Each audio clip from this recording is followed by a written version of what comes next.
What's up, guys? Welcome to the MMA Meeting Podcast, and let's get right into it. We are getting close to UFC 285 with Jon Jones versus Ciryl Gane, which I hope is a great fight. Did you guys hear that Ciryl Gane says he doesn't train unless he's in training camp? Like preparing for an actual fight. He doesn't train when he's not preparing for an opponent. How talented is this guy? The way he moves, the way he strikes. Some people think that he's like a long-time kickboxer. He actually isn't. The guy is just that good. He made his professional debut in Muay Thai on June 4th of 2016. That was 6.5 years ago, which means he was 25 years old when he started striking. Right now he's 32. All Ciryl Gane used to do was, he used to play basketball and soccer, I believe, and then he went straight to just working. 2 years later, after he started Muay Thai, he went straight into MMA, and now he's the #1 ranked heavyweight in the world. And the guy's not even training all year round. He's absolutely insane. It reminds me of Jon Jones when he was younger, because Jones used to do the same thing. He didn't train unless he had a fight to prepare for, and we know how talented he was. So we're looking at potentially like the most talented, heavier fighters clashing next week. Hey, but for real, for Ciryl Gane, he's got to start training his wrestling more. So that's what Ciryl Gane said, but yesterday, his coach further commented on that to not allow people to get the wrong idea. Now, he said it was true. Ciryl Gane, for his entire career, was doing that. But ever since he lost to Francis Ngannou, things have changed for him. He says now that Gane understands that he has to train in between fights because that's where the most improvements are going to happen. That's where you learn the most, because when you train for a specific opponent, you're training for a specific style, and many times you're not going to be able to actually like improve yourself. When it comes to training camp, a lot of times you're improving yourself only to fight that specific style. But in between fights, there's no one to prepare for. You're just getting better as a fighter. So with that saying, it must also mean that we're going to see a different Ciryl Gane in the Jon Jones fight that we saw in the Francis Ngannou fight. Because if he's actually been training, hopefully all year round, ever since losing to Ngannou, with how talented and athletic he is, he's going to learn things extremely quickly because he is still somewhat new to combat sports. Yes, he's been training in just martial arts for like 6.5 years. That's not a lot of time. If he could develop lights out takedown defense, I don't think anybody beats him.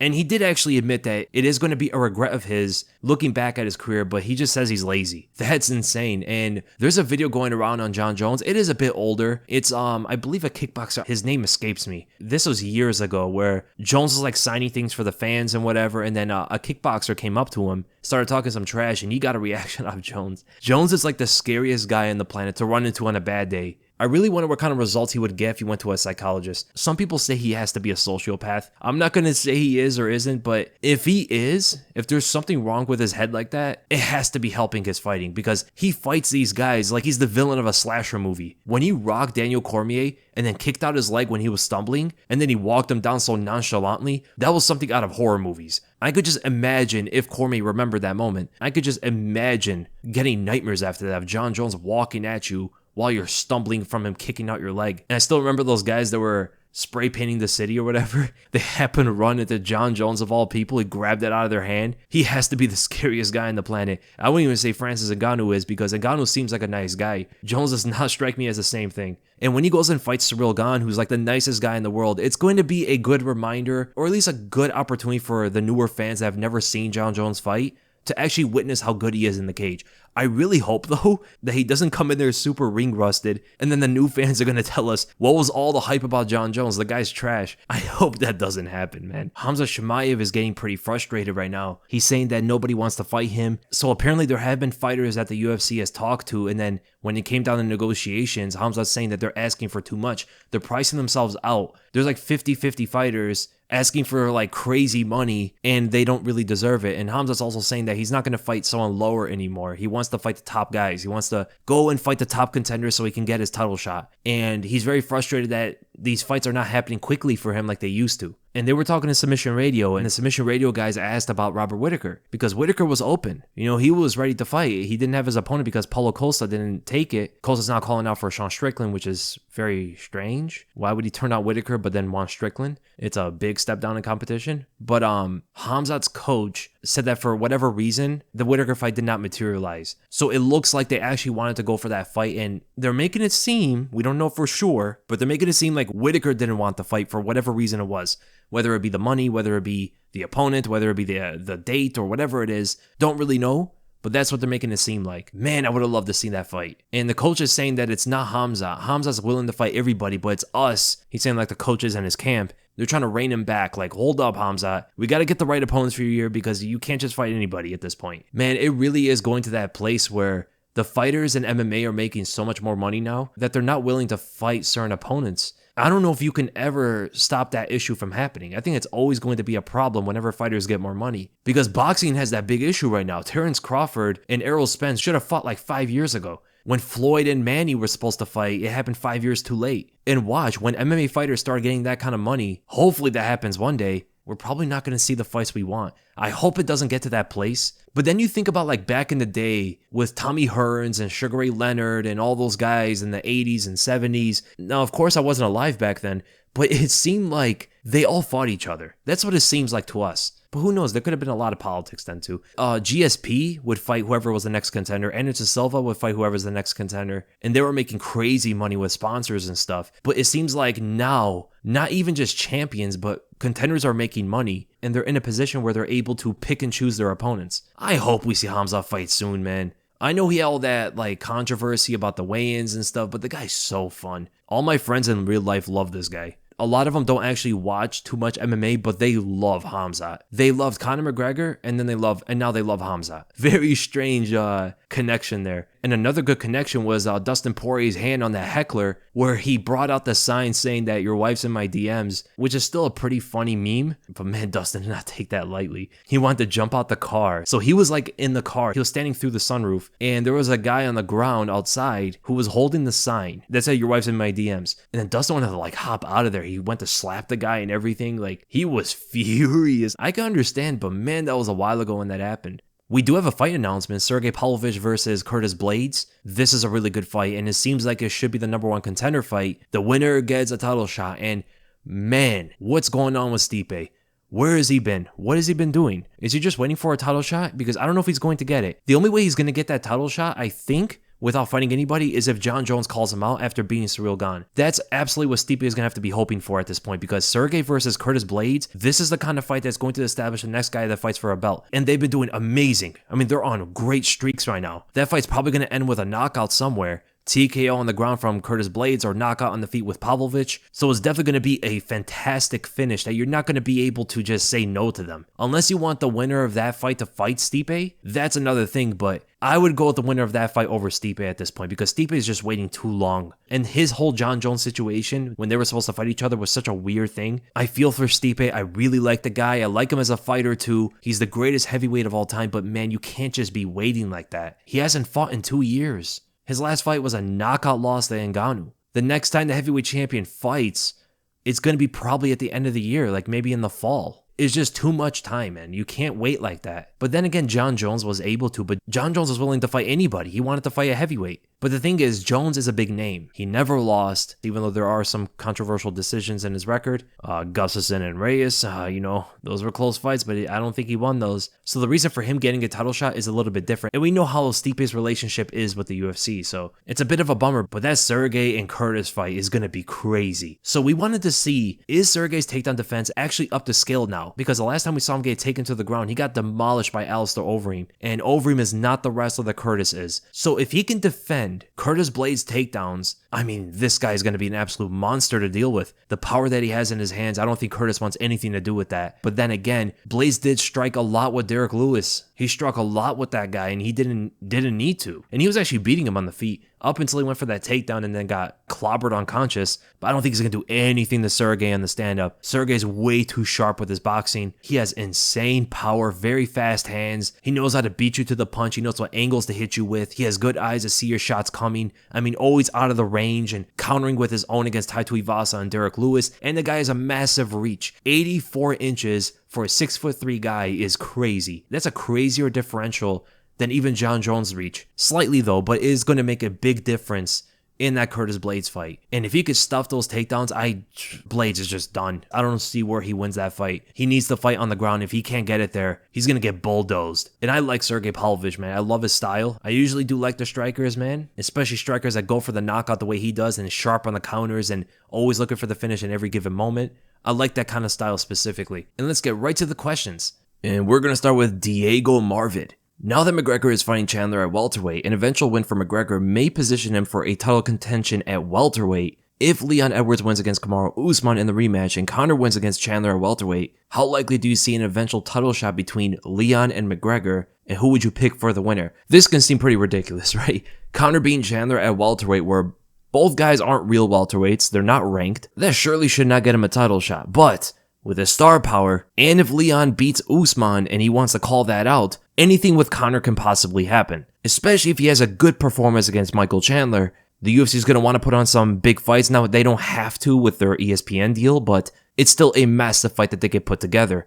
And it's a striking match between two guys. I think Leon would try to at least take it to the ground. I mean, he's a very smart fighter. He's not the kind of guy that will approach the fight attacking their strengths. So I definitely see Leon beating McGregor, but you can't completely rule out the fact that McGregor can fight Leon after if everything turns out perfect for both of them. If Chandler fights smart, though, he should beat Conor McGregor. But if he stands too much with Conor, the fight can end really quickly for Chandler. And then we go to Kiartik. How do you think Anderson Silva would have done at 205 back when Chuck, Rampage, Evans, Lyoto, and Shogun were champions? Would he have beaten them? Evans made Chael look bad and was too strong for him. Would he have done the same to Silva, and how would Shogun's style work on Silva?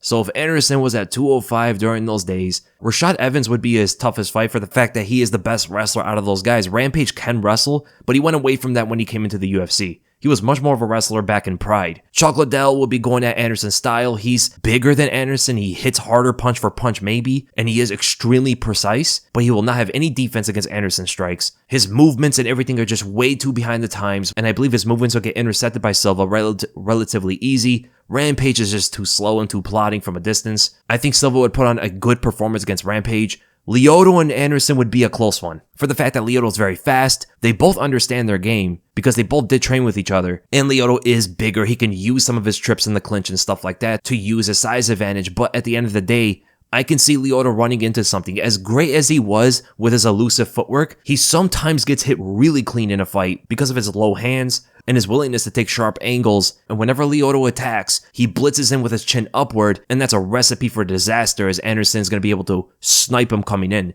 That would actually be a really boring fight. I don't think either guy would want to engage too much, take away like their friendship of each other. They would both try to counter each other the whole time, and there wouldn't be too much action in my opinion. Anderson vs. Shogun is an interesting one for the fact that Shogun has the devastating leg kicks. He can sometimes have a good guard, but he is open up the center, and sometimes you can catch him around the hands. Body kicks would be huge for Anderson, but at the end of the day, I would have to go with Anderson Silva for the fact that he is much better from a distance. Shogun is completely plodding, much slower than Anderson, and he reaches into his punches from a distance. And with Anderson being able to pull back from everything, we could definitely see Shogun overextending and getting caught. Rashad Evans is a different case where he could pretty much do what Chael did, but with more strength, more power, and not opening himself up to submissions, especially the triangle choke as much as Chael does. Chael has a big weakness to triangle chokes. It's like half of his losses. Whereas Rashad Evans had decent submission defense. He's also much more terrifying on the feet. So I think Evans has an argument to beat Silva, but the other guys, I don't see them winning. Lyoto can make it very competitive. Then we'll go to the boy himself. Hey Weasel, what are some of the funniest moments you've seen happen in the UFC? My personal favorite will always be Tony Ferguson's Dana White privilege joke towards Chandler. That was hilarious. Tony's always funny though. What about the ankle pick on Fabricio Verdum? Or him throwing sand at Justin Gaethje? Like, we can't overlook Conor McGregor or like Chael Sonnen's trash talking. I think Sean Strickland's pretty funny sometimes. When he was going after Adesanya on stage like that, when he told him, why don't you tell me what not to do against Pereira? That had me dead, man. But it definitely didn't look good at the end with him getting knocked out in the first round. Yoel Romero dancing on stage next to Adesanya doing that backflip and stuff. And you always have to listen to Derek Lewis's post-fight interviews. His interview after he knocked out Alexander Volkov will never be forgotten. That was the funniest interview ever in the UFC, man. And then we got a dangerously dubious Double Davison. Hi Weasel, love your content. How much do you think Khabib not being there for Volk versus Islam affected Islam? Khabib typically forces Islam to be more aggressive. Do you think that affected the fight? If so, how?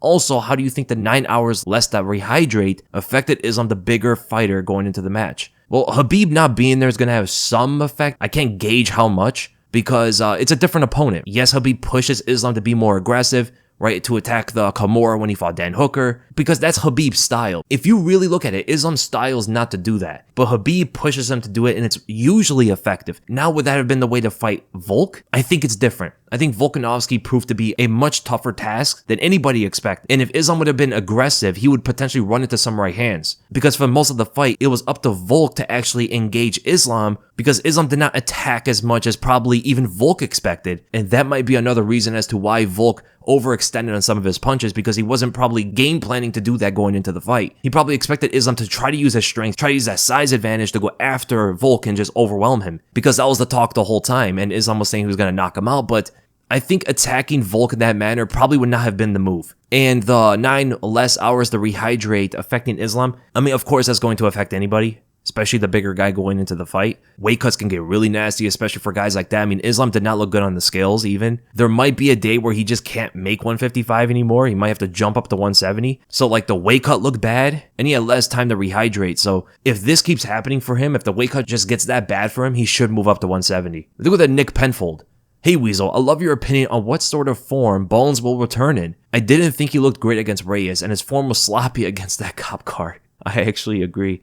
I was just surprised he wasn't trying to poke the headlights. I really don't know what to expect about his return, because it's been over 3 years since he's fought. A new weight class, not training at Jackson Wink, and we do know he is a game plan guy, and that affects the way that he fights as well. So it's a different kind of opponent he's ever fought against. I can see him being more plotting and maybe try to box his way into wrestling exchanges, throw more power punches in order to create more threat on the feet in order to open the takedown openings. I can see that coming out of him. Maybe some side kicks to the leg, oblique kicks, all that stuff to slow down Ciryl Gane's movement. But at the end of the day, getting the fight to the ground is the path of least resistance. No matter what way he can do it, that's the path he's probably going to go. Whether it be in the clinch, which is actually where he gets a lot of his takedowns, or he can shoot on Ciryl Gane, who moves a lot. So it can be relatively hard to get Gane in the clinch. So he might have to shoot a bit in order to rise it up into a clinch if he can't get the initial takedown from the shot. But either way, it gets a bit dicey for Ciryl Gane, especially with what he said recently. I wonder how much of that is true that he doesn't train outside of training camp. And then we do Sam Wise Game Gee. Hi Wizzy, please give us your thoughts on the current featherweight and lightweight divisions landscape after Volk's amazing performance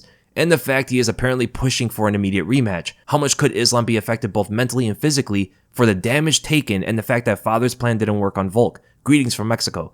Shout out to Mexico, man. Everybody's chances against him, I think, lowers. The chance for Yair, right? Especially with the fact that Volk's wrestling looks so good in that fight. Yes, it was mostly defensive. He was attacking a couple takedowns against Islam, which is pretty crazy, but that defense will also have to translate to his offense pretty smoothly, you know? And I think his wrestling against Yair and guys like that, where he has a wrestling advantage, is going to be really hard for those guys to deal with, especially how strong the guy is, right? He's much stronger than we thought. To be able to go back and forth with Islam when it comes to strength is insane. And when it comes to lightweight, his striking will be a problem for a lot of those guys. And his takedown defense, the fact that Islam had a hard time of keeping Volk down, everybody's gonna have a hard time keeping Volk down then. Even great wrestlers like Arman Tsarukyan would probably have a difficult time of keeping Volkanovski to the ground and probably get outstruck. Volkanovski's chances in the lightweight division are so good. I think the strikers with a lot of power, a lot of grit, can give him the biggest issues. But with how technical he is, he can definitely get by those guys. There is absolutely a world where Volkanovski can be the best fighter in both featherweight and lightweight, but if he ever gets that rematch, which I hope would happen one day, I would love to see Islam versus Volk too. He definitely needs to get past Islam first. If he can beat Islam on the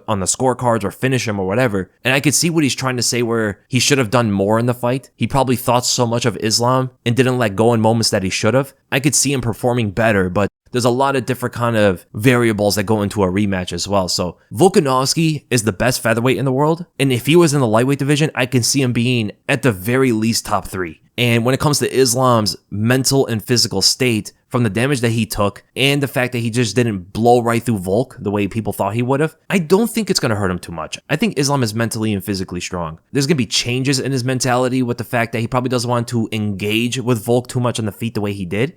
But then again, yeah, he got hurt, but he also hurt Volk, so maybe he would want to go more, whether that's good for him or bad for him. But I ultimately don't think it affects like his state too much. Then we're going to Bear Shuha. Hey Weasel, love your content by the way. Who do you think Umar's next fight should be? And if Jon Jones wins, is there an argument for him to be pound for pound? I would love to see Umar fight like Song Yadong or something. Or if you want to get really crazy, the loser of Corey versus Cheeto. But his wrestling style against those guys might be a bit too much. And if Jon Jones wins, will he be the pound for pound king? He's going to be. Do I agree with it?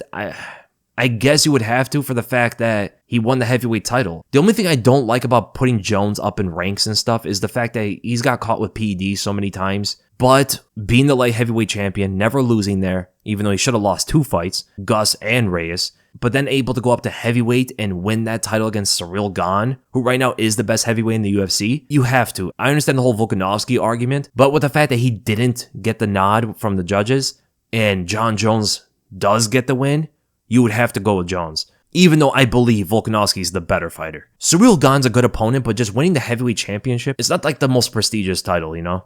That would be the lightweight division. Then with the Meninder. Hey Weasel, I really enjoy your content. I believe you're the best in the game. Hope you keep making the quality content as always. My question is related to Volk. As we have seen Volk perform very well against Islam, and I'm pretty sure exceeded all of our expectations, how well do you think he does against the top 15 lightweights right now, if he were to decide to move up permanently? So looking at the rankings here, I'll go through them really quickly. He beats Grant Dawson, easy. He beats Drew Dober, beats Moicano, beats Demir, beats Dan Hooker, beats Turner, beats RDA, beats Arman Tsarukyan, beats Gamrot. Fiziev is scary. That guy is the nightmare of that division for everybody. You know, I'll go with Fiziev on that one. Michael Chandler. I think Volk is just too smart. Even though Chandler has a good style and he has all the abilities to finish Volk, I think the IQ difference is just so vast. There's a big gap there. Chandler will make a lot of mistakes in that fight, and you cannot make too many mistakes against Volk without getting tagged for it. I think he beats Dariush, beats Gaethje. Poirier's an interesting fight. That one's like 50-50 for me. He beats Oliveira. I'll go with Islam in the rematch, but it's really close. And then we go to Max Rivera. Jones has been using less wrestling as time has gone on. Do you really think he's going to be able to take down Gane? And if Jones isn't able to, how well does he fare on the feet? Jones has been using less wrestling. I see what you're saying, but statistically that's actually not true. He has been wrestling a lot, but it's more that his wrestling hasn't been successful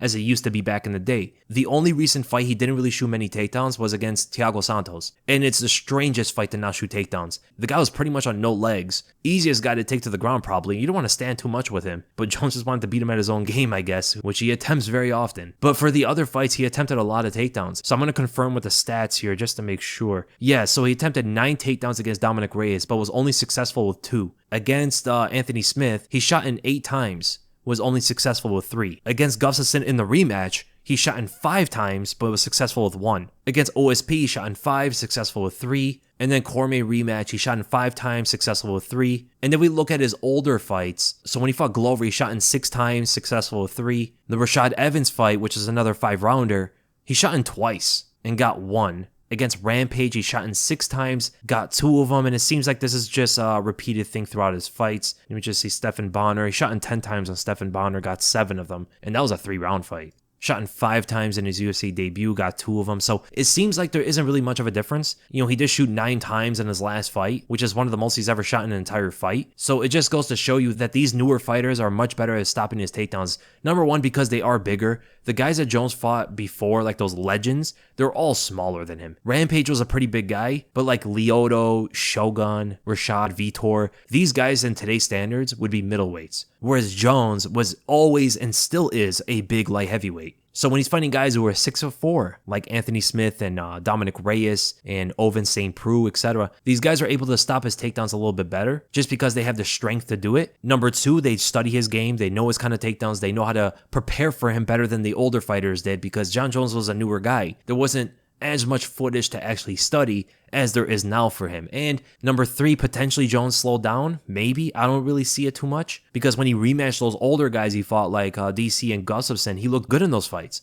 But then when he fights younger guys like Dominic Reyes, he doesn't look so good. And it's not too much time in between those. So having this train of thought, I also did some math here, and Jones' takedown accuracy since 2016 is 29%. Only 29% since 2016. While before 2016, it was at 52%. big difference. It wouldn't surprise me too much if Gane's takedown defense actually gives him issues. But Gane got taken down by Francis Ngannou, who had a knee injury. And Ngannou was never known to be a great wrestler. He showed good wrestling against Stipe in the rematch, but able to take down Gane relatively easy in their fight was a bit of a shocker, man, especially with that knee injury. But Ngannou's a massive guy. He's so strong, and Gane seemed like he was very confident in his submission ability on the ground. But it seems like now with Gane preparing in between fights, he's actually training. We're probably going to see much better takedown defense out of him. Always the first line of defense to takedowns is the footwork, is the movement. Create distance against it. And he's able to do that better than anybody else in that division. Jones gets a lot of his takedowns from the clinch, so it is a bit of a different situation here for Jones. So it wouldn't shock me at all, because if Dominic Reyes can stuff takedowns like that, could a bigger, also athletic, very fast heavyweight like Gane do the same thing? You would have to think so, right? And if that happens, if Jones can't get him down, Jones is getting lit up on the feet, man. If he doesn't have a takedown to go to, I mean, he is a smart fighter. I guess I won't down him too much on the feet, but I just don't see it. They have practically the same reach, so Jones doesn't have his reach to hide behind. He's gonna have to more focus on his actual fundamental defense. And against someone like Ciryl Gane, who probably hits harder than him, who can match his speed, switch his stances at a whim, so methodical, so technical. His footwork is outstanding. It's going to be completely different than what Jones is used to when it comes to the stand-up. This is an entirely different kind of style for Jon Jones to fight up against. I would have to think that Ciryl Gane would light him up on the feet. Man, that would be such a crazy thing to witness. Jones can't get Ciryl Gane down, and he just gets destroyed on the feet. It'd be a situation we've never seen Jon Jones in. And then we go to Nolan. Why'd you leave strikes out for Volk in your breakdown? And another question is, why did you give Makhachev a medium and light strike for one strike that landed? I made a few mistakes in the breakdown. I missed out on exactly 3 strikes. There was 2 body punches in the second round for Volkanovski, but I did give the round to him, so it doesn't really change anything. And then in the third round, there's another light strike for Volk that you can add there. And of course, there's disagreements of damage. Damage is very subjective. Now, if you're asking, does that change the video? Does it change the breakdown? Did it change who really won? No, it's still the same for the reasons I gave in the breakdown. Most of the disagreements are about these smaller strikes, but I do try to make it perfect, so I definitely take accountability for even missing any strikes. And about the light and medium thing for Islam's, I think it was his forearm to the back of the head. That was a typo where I originally had it as a light, and then I moved it to a medium, and I forgot to take off the light. And after I say what the damage is, that's when I add all the strikes, the total of them. So that was a typo, which I do make a bit too often, especially my prediction videos. But talking about specifically the who really won breakdowns,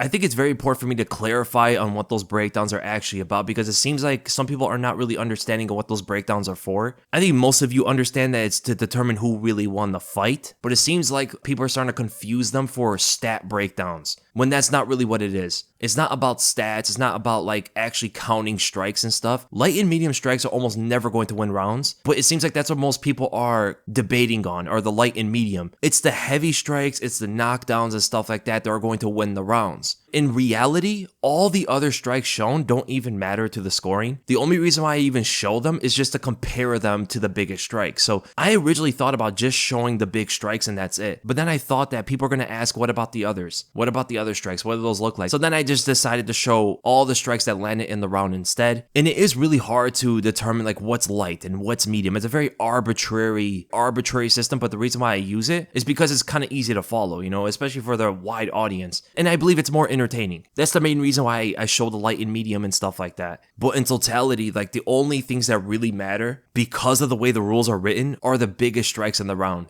So when I talk about the Volk and Islam breakdown, when it came to the second round, all I really had to show was the knockdown. I didn't really have to show much else. Unless you want to say the knockdown wasn't really a thing, but let's say it was, for an example. The only thing that you really have to know is that the knockdown happened. Everything else in the round really doesn't matter to the scoring at all, or even to the breakdown of the video. It's just more for entertainment and just to compare those strikes to the knockdown. And when you look at the third round, for an example, the only strikes that really matter are that right hook against the fence for Volk and the elbow from Islam. Almost everything else doesn't really matter, because those are the 2 biggest strikes for each fighter by far, So I think there was a bit of a misunderstanding about what the breakdowns are even about.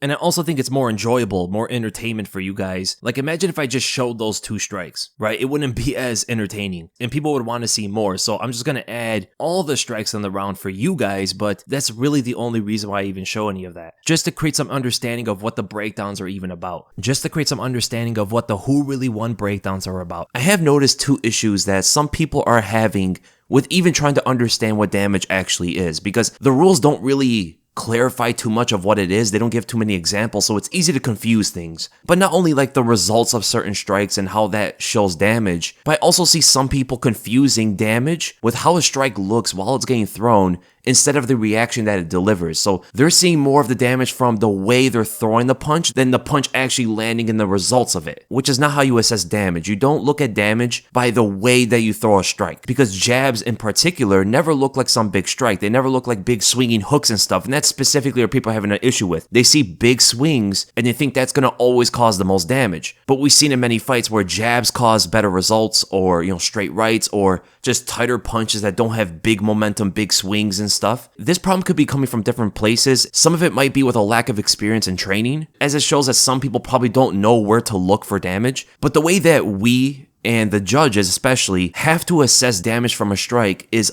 only from the reaction of it landing, not from the way that it's thrown. The way that it's thrown doesn't really show any damage. It's only from the reaction. Like, for an example, you can't say a strike was damaging if it didn't have the reaction of it damaging the opponent, no matter how it was thrown. Even if it's like some big swing and it lands on the opponent, but it doesn't show any reaction to it, doesn't show any damage, you can't say it was damaging because he swung big. This is why you can see small strikes get big results, right? A jab could be the biggest strike of a round of haymakers being thrown all over the place. The only way you'll know that is because of the reaction from the punches, not because of the way they're being thrown. A good example is the Khamzat versus Burns fight, where both guys are swinging from the bleachers against each other, but what was the single biggest strike of the entire fight?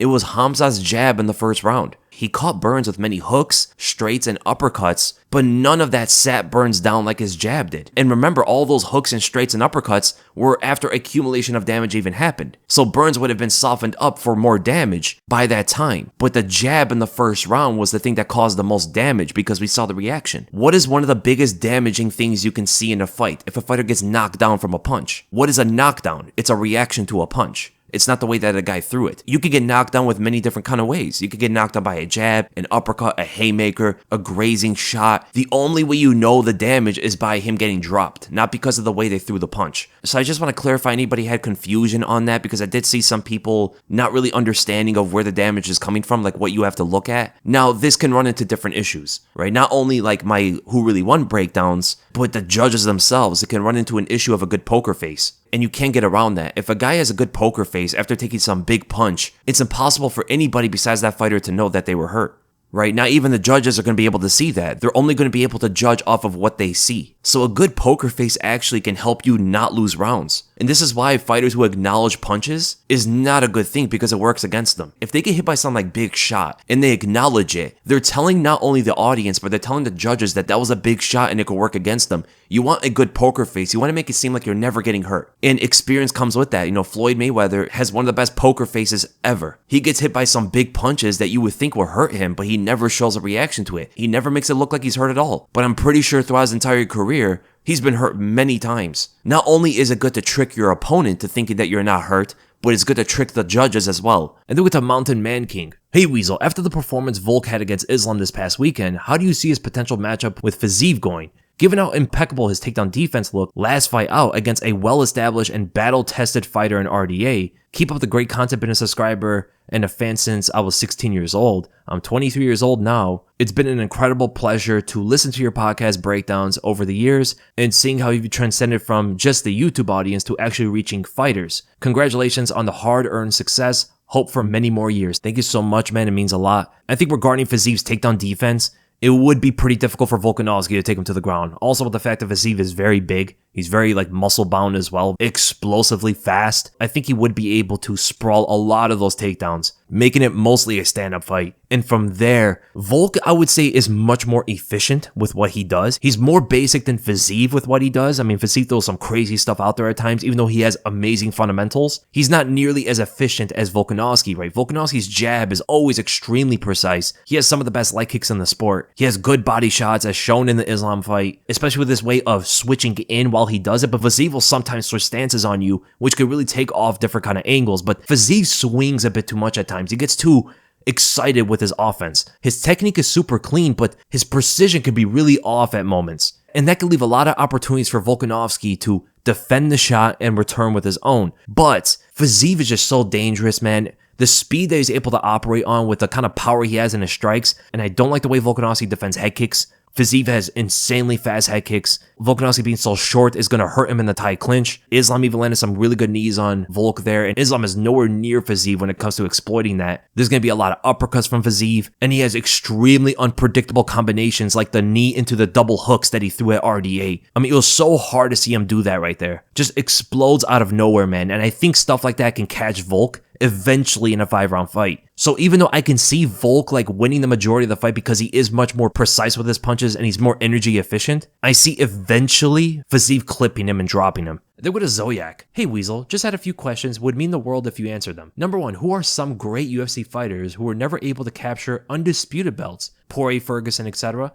Who do you believe could take out almost all, if not all, former champions in their division's history? So I'll go through each of these really quickly. Who are some great fighters to never capture an undisputed belt? I mean, you have to count Poirier and Ferguson. They are some of the greatest lightweights of all time, and I think Dan Henderson has to be there. He never even got a belt in the UFC. Alistair Overeem has to be one of them as well. Gegard Mousasi was pretty good. He had a good win streak before he left, but a lot of his career was outside the UFC, so it is a little bit different. And who could beat all the former champions of their division's history? I think Khabib is probably the guy, right? He's the number 1 guy that comes to mind. Let me think. Heavyweight. Would Francis Ngannou beat every heavyweight champion in history? I think so. It's not for sure, but I think he could. A prime Cain Velasquez could give him some issues, but I can see him getting chinned. So that is a bit iffy. I think Stipe could as well. Jon Jones practically already did, and I think he still would. When you count like Yuri Prohaska and Jamal Hill, I think a prime Jon Jones would beat every champion in his division. The middleweight, I don't think so. I don't think Adesanya, Pereira, or Anderson Silva, or Robert Whittaker. A lot of those guys can actually beat each other. Some people disagree with Anderson given the age and stuff, but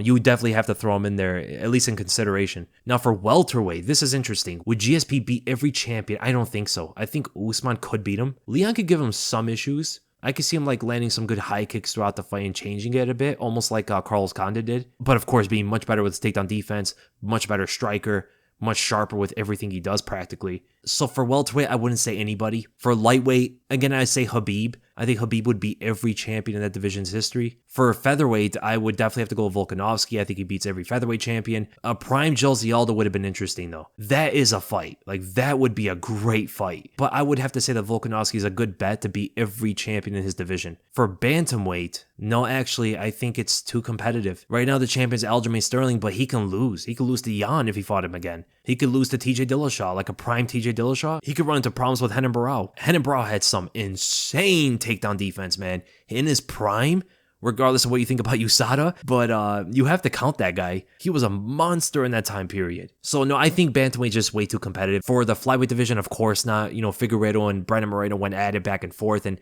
Demetrius Johnson, he would be the guy that would probably beat most of the champions. I mean, it's only been like, what, 4 champions? Cejudo, DJ, Moreno, and Figgy. So no, I think it's just another good competitive division with champions for that flyweight division, even though they only have 4. For the women's bantamweight division, it's happened, right? Amanda Nunes lost to Pena. Let's be honest here. Nunes beats every champion. Nunes on her best day beats every champion. I don't think she loses to any of them. That Pena fight was so weird. I kept calling that. Like, there's no way that Pena is just better than Nunes. For the women's flyweight division, Shevchenko destroys Nico Montano, of course. And strawweight is too competitive. And then how does Volk do against the top 15 at lightweight? I already answered that one. And number 3, are there any elite fighters today who, despite being elite, you think are in the wrong weight classes and could have even more success if they move into a different specific weight class? I just think Deiveson Figueiredo is probably the guy, not because like bantamweight's easier, but it's just because he's not going to be killing himself to make 125. He's still going to have to cut weight to 135. I think people don't understand that. Like, he still has to cut weight to go to 135. He's still heavier than some 135ers, which is crazy. He's going to be like a John Lineker coming up there, man, with like more speed. But besides Figgy, I think Chris Daukaus would be better at light heavyweight. I think Khamzat would do better at middleweight, considering that there's so many more strikers there. At least at welterweight, there's like a lot of good grapplers and wrestlers that can fight against his style. Whereas in the middleweight division, he just washes most of the guys there, just because they can't handle his takedowns. And other than that, I don't think so. I can't think of anybody else off the top of my head. Number 4, who do you believe is the worst champion? Weakest, most beatable in each division's history? You're probably going to think of like the oldest champions back in the day, like the Mark Holmans of the world and the Evan Tanners of the world. Like, imagine throwing those guys into today. I don't even think they would even make the UFC at this point. So think of those guys. Those are all the most beatable champions. But back in the day, man, those guys were monsters. So that happens over time. MMA just moves way too quickly. And then with the secret juice, assuming Kamaru beats Leon in the trilogy and Pereira beats Izzy again, is there a way that Usman could go up and face Alex? If Alex doesn't go to 205, that is. And also, how would Usman do against the top 15 of his division? Thanks for the content, Weasel. Thank you so much for the question, man. Usman could go up to 185. I mean, he is much older. I think he's always wanted to do that. But the only reason why he never did in the past is because Izzy had the belt. So if Alex really establishes that Izzy's not getting that belt as long as he has it, I could see Usman actually be a good story. Like, Usman comes up to get revenge for Izzy. He is the wrestler, so there is intrigue with the wrestler versus striker matchup, and people aren't sold on Alex Pereira's takedown defense at all. You can really build up that fight, man. That would be an excellent build-up. And it'd be like one of Usman's last fights of his legendary career. But how does he do against the top 15 of the middleweight division?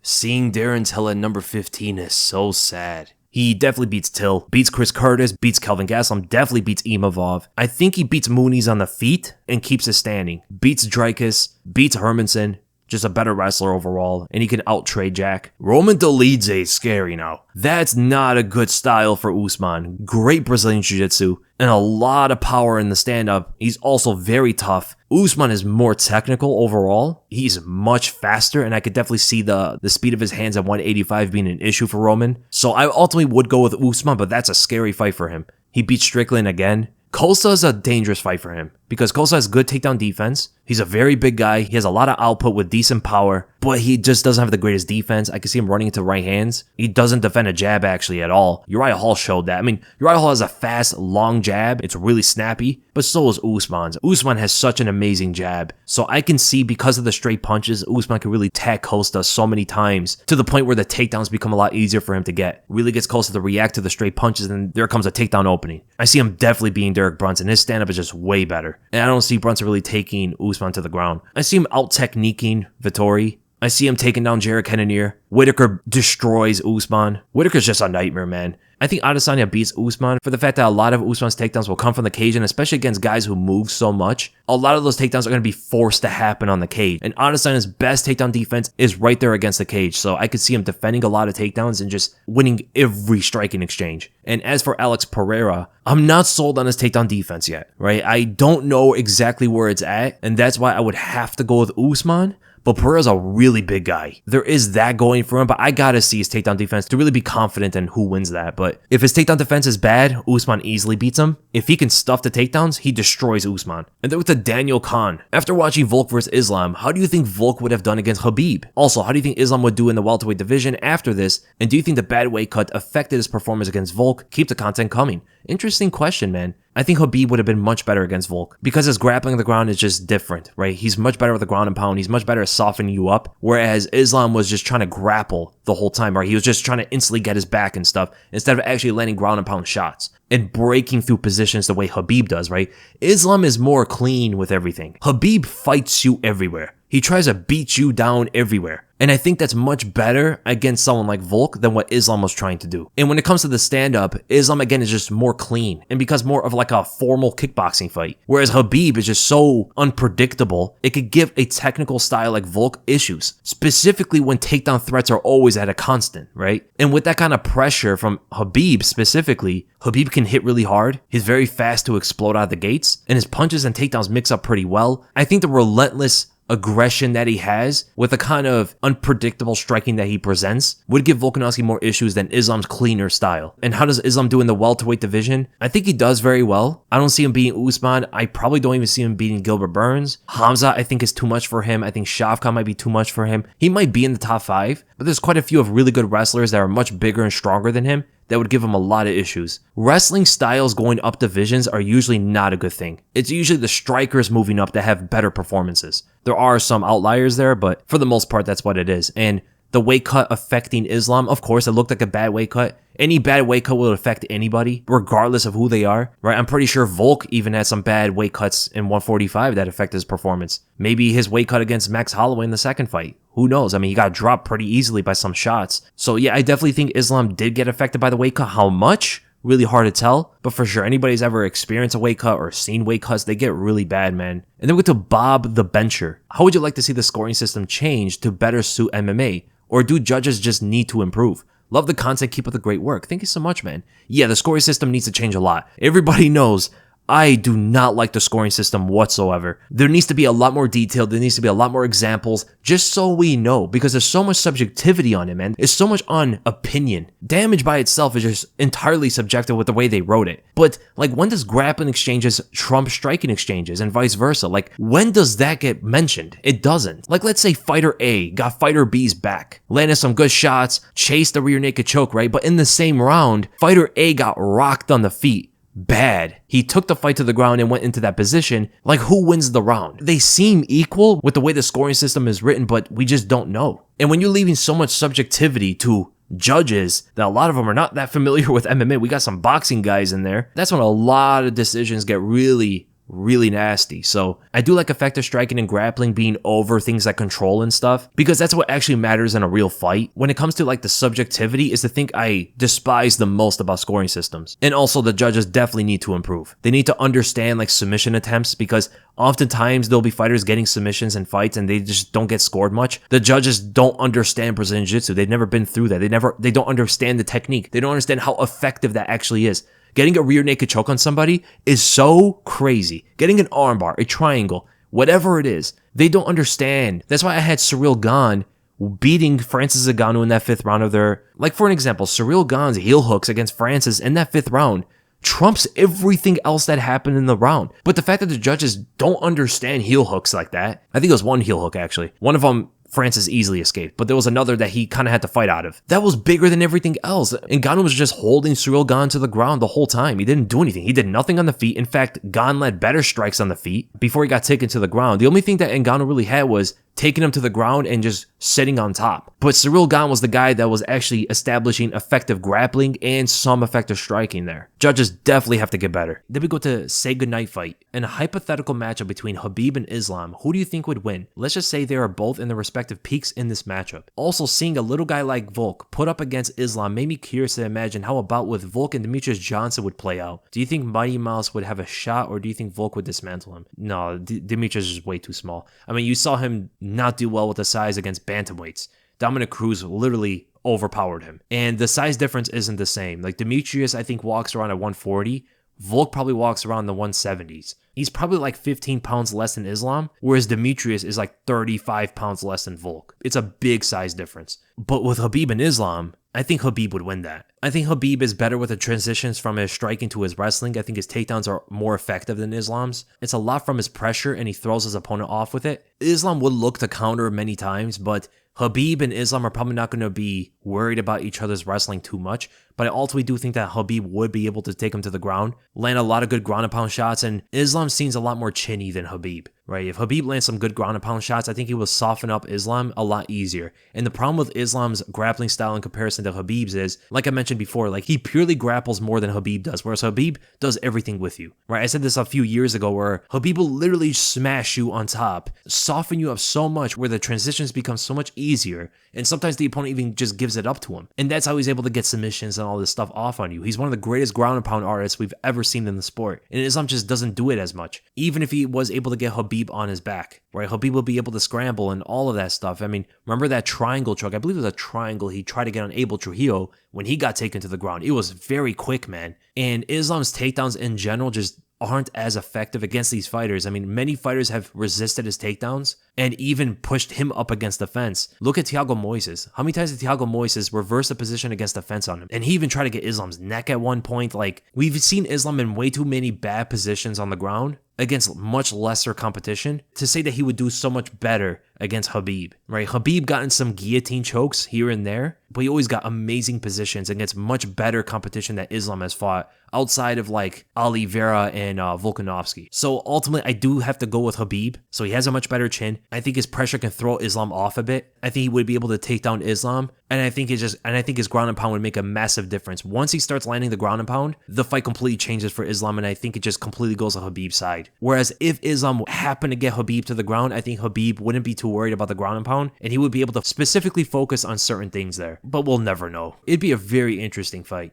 Then we're going to Ben Castle. What do you think should happen in regards to the UFC Apex? Should the Apex keep on going to hold some UFC Fight Night cards, or scrap the Apex and have every fight night in front of a crowd? I think some fight nights with no crowd is actually pretty cool. I've always liked this concept, and it just feels different. It's like a different environment, you know? It feels more raw, and sometimes I like it. Now, when you have big fights with stars and stuff, you want a crowd there. But I'm all up for the Apex, man. I personally like the Apex a lot. I can see where some people just always want a crowd, but you get both, you know? You get fight cards with a crowd, and you get fight cards without a crowd. I understand why the UFC, though, is going to keep doing the Apex. It's just less headaches to deal with. They can just make fights a lot easier. And that's the end of the podcast, guys. Great questions, and I'll see you in the next episode.